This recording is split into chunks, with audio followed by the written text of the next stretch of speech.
L'homme que vous voyez sur ces images est Yang Xinai. Il s'est fait arrêter le 3 novembre 2003 pour avoir tué 67 personnes en s'introduisant de nuit dans les maisons et en tuant ses victimes à coups de hache.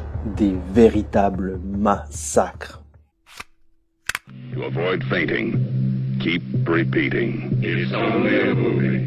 Only a movie. Only a movie.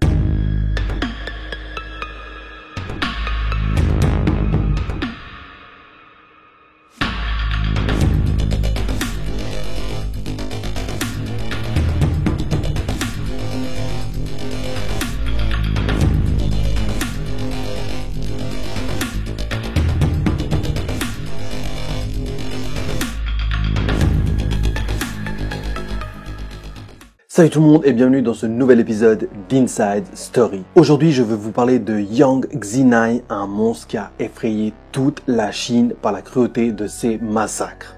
Le jour de son arrestation, les Chinois découvrent à la TV le visage du monstre qui s'introduisait chez eux la nuit en les massacrant à coups de hache. Aujourd'hui, je vous présente le cas de Yang Xinai, le monstre tueur.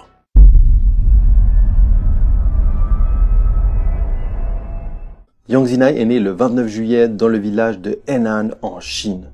Il a grandi dans ce village où il y a à peine 2000 habitations. Il est le plus jeune de ses 4 frères et sœurs et sa famille est la plus pauvre du village. Les villageois le décrivent comme un jeune homme très intelligent. En 1985, à l'âge de 17 ans, il abandonne l'école, refuse de rentrer chez lui et commence à errer à travers la Chine. Il va réussir à se faire de l'argent en faisant des petits boulots à droite à gauche et en étant payé à l'heure. En 1988, à l'âge de 20 ans, Yang a ses premiers soucis avec la justice pour avoir commis de nombreux vols dans plusieurs villages. Pour ces vols commis, il sera envoyé dans un camp de travail.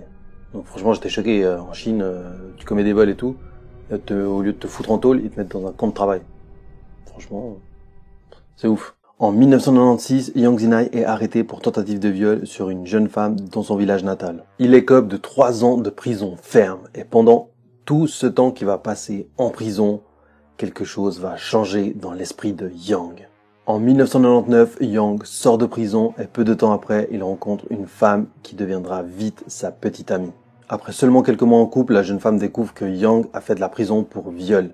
Elle décide de le quitter immédiatement. C'est là que Yang Xinai, en colère, va totalement changer et ça sera le déclic d'une longue série de meurtres et de viols.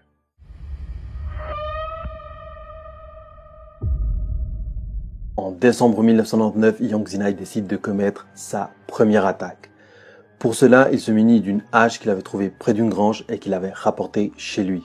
Pour son premier massacre, il décide de s'attaquer à une maison de son village, une maison pas très loin de la sienne. Il décide de commettre les meurtres en pleine nuit, après minuit, et cela même pour tous ses prochains meurtres. Car il sait que après minuit, forcément dans les villages, les gens sont fatigués et dorment. Yang Xinai est prêt avec son hache à la main, alors que tous les occupants de la maison dorment paisiblement. Yang s'introduit par la porte d'entrée qui est restée ouverte vu que c'est un petit village et que tout le monde se connaît. Yang rentre dans la première chambre et massacre à coups de hache dans tout le corps 2 jeunes garçons qui dormaient là. Puis il va fouiller toutes les autres chambres jusqu'à tomber sur la chambre où dorment les parents. Il rentre et met un coup de hache dans la tête de la femme qui dormait là, tuant sur le coup. Son mari se réveille mais Yang lui assène plusieurs coups de hache à la suite, le massacrant totalement. Puis Yang va rester plusieurs minutes dans la chambre, même va dépasser l'heure en observant le massacre qu'il vient de commettre avec un sourire sur sa face. Puis il se permet de quitter la maison tranquillement car il sait qu'aucun coup de feu n'a été tiré, donc il sait que la police ne va pas arriver sur place d'aussitôt. Ce n'est qu'une dizaine de jours après que les cadavres massacrés ont été découverts par la police. En faisant ma recherche pour la vidéo, j'ai vu les photos des massacres, c'est vraiment gore et horrible. Mais bien sûr, vous savez que je ne peux pas les mettre dans la vidéo car la vidéo serait supprimée immédiatement par YouTube, logique. Mais c'est pour vous dire que je n'ai jamais vu aucun tueur en série massacrer des corps à ce point-là. C'est vraiment abominable. Avec ce premier massacre, Yang Xinai a compris qu'il adorait ça et donc il ne pourrait plus jamais s'arrêter pour pouvoir ressentir ce plaisir indéfiniment. En octobre 2002, Yang rentre dans une maison et tue un père et sa fille de 6 ans à coups de pelle cette fois-ci portés sur la tête une fois de plus. Il les massacre. Puis il va violer sa femme qui était enceinte de 7 mois et lui assène un coup de pelle à la tête. Imaginez ce malade mental, ce monstre qui s'attaque même aux femmes enceintes. Donc le mec, il n'a vraiment aucune face, aucune vie, rien du tout quoi, c'est une grosse merde. Puis comme à son habitude, Yang va s'en aller tranquillement de la maison sans stress. Mais la femme enceinte réussit à survivre à son agression malgré les nombreux coups de pelle qu'elle a reçus à la tête. Le 6 décembre 2002, Yang s'introduit une nouvelle fois dans une maison et tue une famille entière en les massacrant à coups de marteau, la grand-mère, les parents et leurs 2 enfants dans son village natal à Henan. Le grand-père de la famille, qui n'était pas là le jour du massacre, dira à la presse que toute la famille était censée déménager dans les 3 prochains jours qui suivaient. C'est vraiment horrible. Donc les mecs n'étaient même pas censés mourir. S'il serait venu 3 jours après, il serait même pas là, quoi. C'est horrible. Yang Zinai dira plus tard à propos de cette nuit de meurtre qu'il avait jeté ses habits dans une rivière et qu'il avait enterré le marteau dans la tombe d'un cimetière. Le mec est un vrai malade, un psychopathe. Les enquêteurs qui s'occupent de l'affaire procèdent à des prélèvements ADN sur chaque scène de crime, mais sans nouvelles pour le moment car cela prend beaucoup de temps avec les laboratoires, surtout à l'époque. Par contre, les enquêteurs ont une description physique du meurtrier grâce à la femme enceinte qui avait survécu à ses blessures. Le 15 décembre 2002, il continue en massacrant à coups de hache une famille de 3 personnes qui dormaient paisiblement en pleine nuit dans le village de Lanhoi. Il dira plus tard que son arme favorite était la hache car c'était celle qui causait le plus de dégâts dans le corps. Le mec est un fou, quoi. À plusieurs reprises, Yang Zinai a massacré des foyers entiers de la même manière. Le 1er octobre 2000, il fait 3 victimes, un viol. Le 15 août 2001, dans le village de Henan, il fait 2 victimes, un viol. Le 6 janvier 2002, il fait 5 victimes, un viol. Le 30 juin 2002, il fait 4 victimes et un viol. Le 28 juillet 2002, il fait 4 victimes, 2 viols. Et le 8 novembre 2002, dans son village natal, une nouvelle fois, il fait 4 victimes, 2 viols et un blessé. La police ne sait même plus où donner de la tête tellement il y a de victimes et tellement les massacres se poursuivent les uns après les autres. C'est abusé.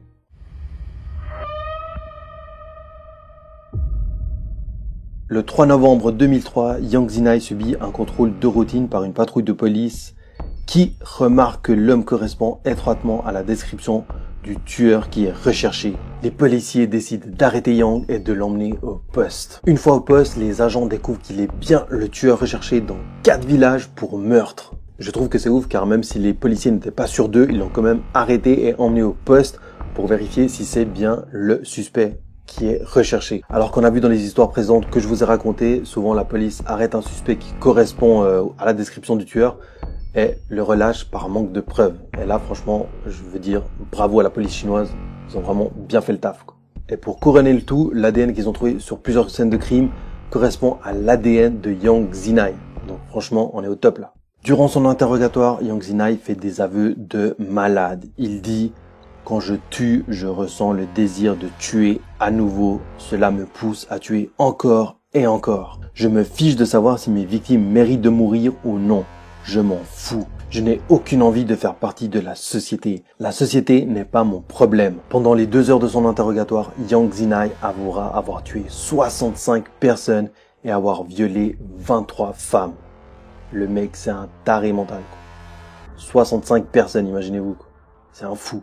Sur les viols qu'il a commis, il dira qu'il préférait violer les vieilles dames car elles n'avaient pas la force de se défendre. Le 2 février 2004, le tribunal populaire de la ville de Luo condamne Yang Zinai à mort pour homicide intentionnel sur 65 personnes ainsi que blessures volontaires. Il est également condamné à mort pour les 23 viols commis sur les femmes avant de les avoir tuées. Seulement quelques médias ont été autorisés à publier des articles sur Yang Zinai et ses meurtres car la Chine a demandé aux journaux et aux médias de ne pas faire de publications par rapport à Yang Zinai car ça entacherait le visage de la Chine au niveau mondial.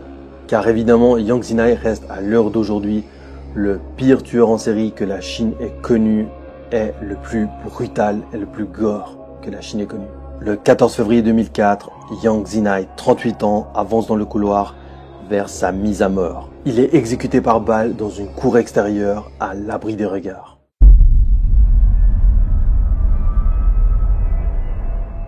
Voilà, c'est la fin de l'histoire de Yang Zinai, surnommé par les médias le monstre tueur. Si vous avez kiffé cette vidéo, je vous laisse mettre un pouce en l'air et me dire également dans les commentaires si vous connaissiez déjà cette histoire. Abonnez-vous également à la chaîne si c'est pas déjà fait. Partagez également la vidéo avec vos amis, ça aide énormément la chaîne, vous le savez. Donc vous envoyez le lien par WhatsApp, sur Insta, partout où vous pouvez.